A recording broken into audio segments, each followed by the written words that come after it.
تصور وکړه همدا اوس په ټول نړۍ کې اکسیجن ورک سي یوازې د 15 ثانیو لپاره. آیا ته به ژوندی پاته سې؟ د نړۍ سره به څه وسي؟ او ولې به دا نه هېرېدونکې دقیقه وبلل سي؟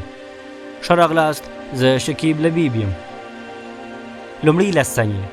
خلک به ناڅاپه ساتنګي احساسوي، اورونه به مړه کېږي، شمعې به خاموشه کېږي، هر څوک حیران دي چې څه روان دي. د 10 څخه تر 20 ثانیو پورې زړونه په تیزي سره درزا پیدا کوي، ماشومان ژاړي، مرغان له اسمانه راکوزیږي، الوتکې اضطراري حالت ته داخلیږي، خو اصلي خطر لا نه دی شروع سوی.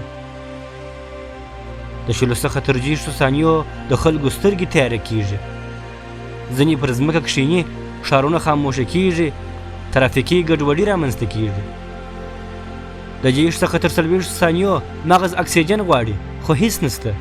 ډېر خلک بېهوشۍ ته نږدې کېږي، حیوانات وارخطا منډې وهي.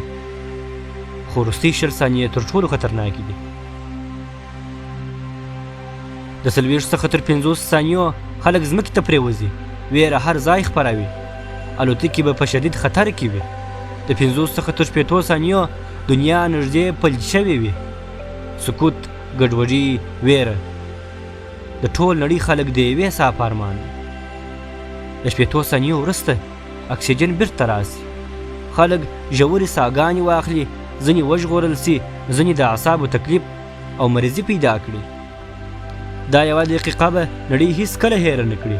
علمي حقیقت دا دی چې یوه دقیقه بې له اکسیجن ژوند د مرګ خطره لري.